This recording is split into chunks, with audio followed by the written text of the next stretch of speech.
स्वागत है आप सभी का हमारी एक और नई वीडियो में, जिसमें हम बात करेंगे DSSB TGT उर्दू और पंजाबी का फाइनल रिज़ल्ट कब तक जारी किया जाएगा। उम्मीद यही है कि इसी महीने के अंत तक कभी भी रिज़ल्ट जारी हो सकता है।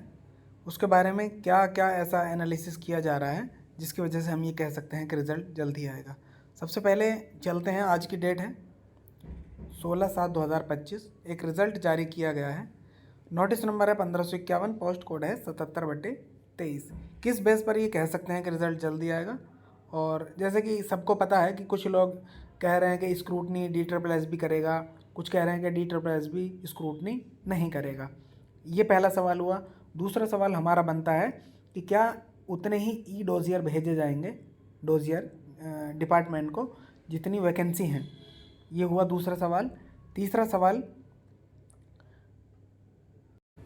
क्या वेटिंग लिस्ट जारी की जाएगी या नहीं की जाएगी?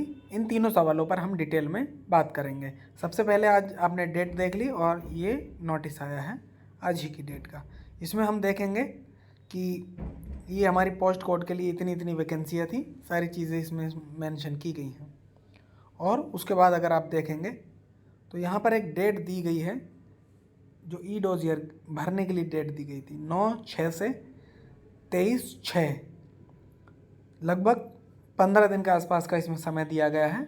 और ई डोजियर भरने के लिए इतना टाइम ही मिलता है। 556 कैंडिडेट थे इनके पास। हमारे सब्जेक्ट में 1000 या 1500 जो टोटल कैंडिडेट बैठे थे, उसमें से जितनी हमारे पास सीटें हैं लगभग उसी के पास कैंडिडेट अभी हमारे पास ई डोजियर भरने के लिए उनको कट ऑफ जारी की गई थी उनके लिए।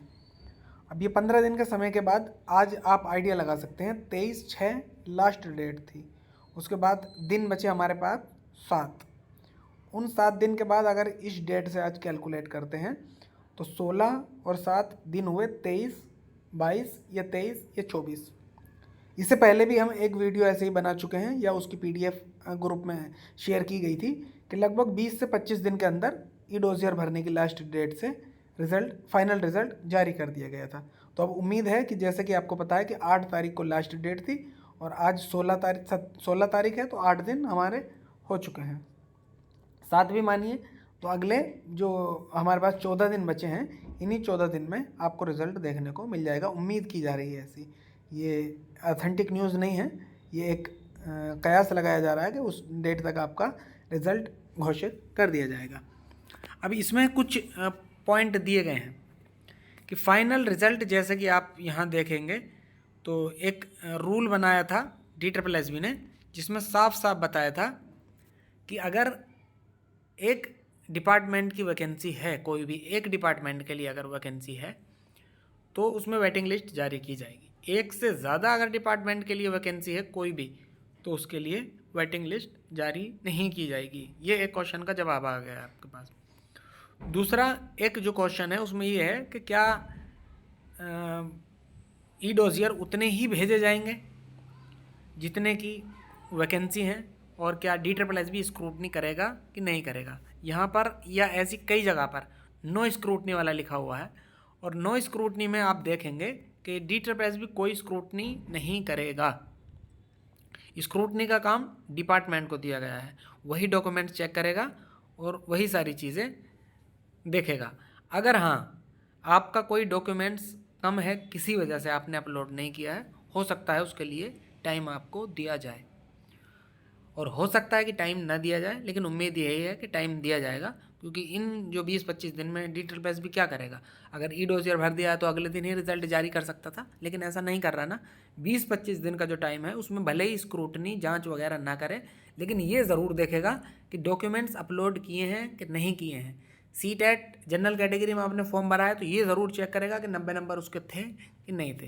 एलिजिबल और इनएलिजिबल, ये दो चीज़ें DSSB ज़रूर चेक करेगा। ऐसा नहीं है कि इनएलिजिबल कैंडिडेट ने अगर डाटा दे दिया है तो उसको भी फाइनल मेरिट में भेज देगा। ऐसे ही कैंडिडेट होंगे जिनकी योग्यता डिपार्टमेंट चेक करेगा कि योग्यता उनके अंदर सिंगल सब्जेक्ट से तो नहीं किया है, मार्कशीट वगैरह फर्जी तो नहीं पाई गई हैं। ये सारी चीज़ें डिपार्टमेंट का काम है। लेकिन कहीं ना कहीं अगर आप कैटेगरी का लाभ ले रहे हैं, आपने OBC में फॉर्म भरा था तो आपने OBC लगाया है कि नहीं। जितने कैंडिडेट OBC के होंगे उनका OBC चेक करेगा। जो जनरल में भले ही चले गए हैं, हो सकता है उनका ना चेक करें, लेकिन जो लोग ओबीसी में हैं, एससी में हैं, एसटी में हैं, पीडब्ल्यूबीडी में हैं, तो उनका ज़रूर चेक किया जाएगा, ऐसा नहीं है। लेकिन स्क्रूटनी जो बढ़िया तरीके से करने का काम है वो डिपार्टमेंट ही करेगा। ये हमारे पास कुछ सवालों के और जवाब आ गए, लगभग सारे सवालों के जवाब इसमें आ गए हैं कि स्क्रूटनी का काम जो चेक करने का बढ़िया से है वो डिपार्टमेंट नहीं करेगा, सिर्फ कैटेगरी या आरक्षण जो भी होता है हमारा रिजर्वेशन उसको चेक करेगा, उसके बाद भेज देगा सीधा हमारे डिपार्टमेंट के पास। डिपार्टमेंट का काम है। और दूसरी बात ये है, जैसा कि आप यहाँ पर देख पा रहे हैं, इसमें वेटिंग लिस्ट दी गई है क्योंकि ये एक ही पोस्ट कोड और एक ही डिपार्टमेंट की वैकेंसी है। दूसरा, वेटिंग लिस्ट अगर दे दी गई है, कुछ बच्चों को बुलाया है, तो जितनी वैकेंसी इसमें थी, जैसा कि अभी आप देखेंगे, यहाँ आप देखिए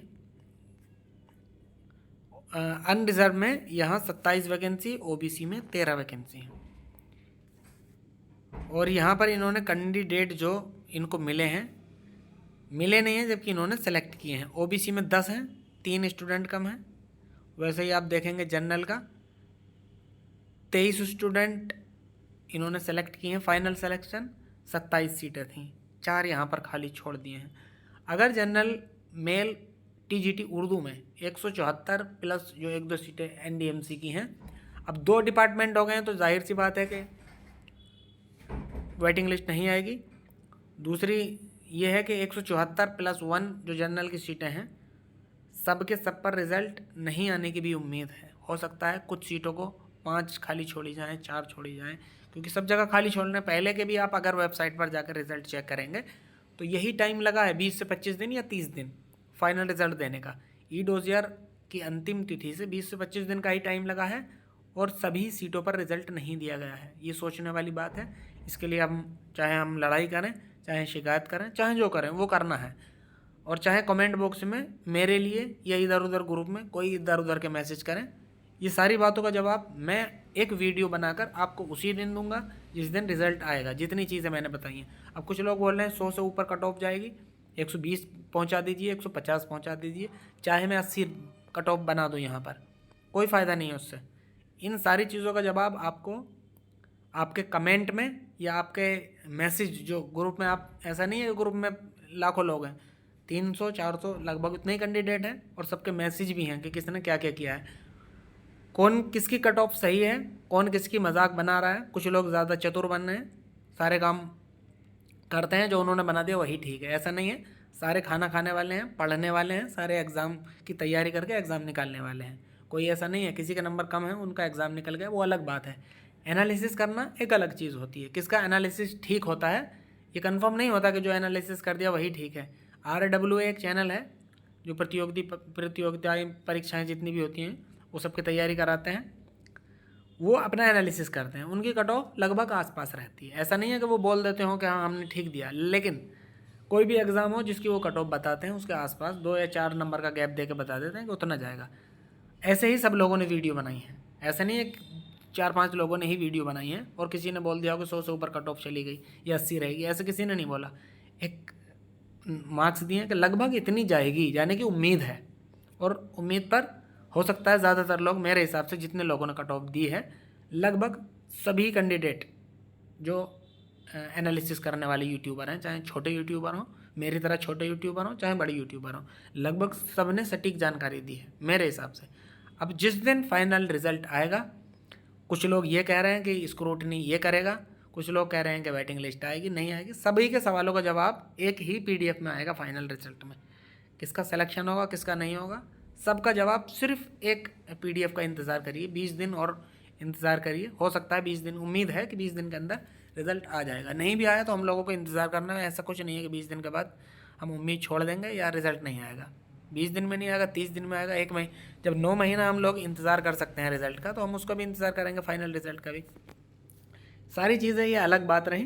तो फालतू, मेरा कहने का मतलब ये था, फालतू की कमेंटबाजी, इधर उधर की बातों से कोई फ़ायदा नहीं होता।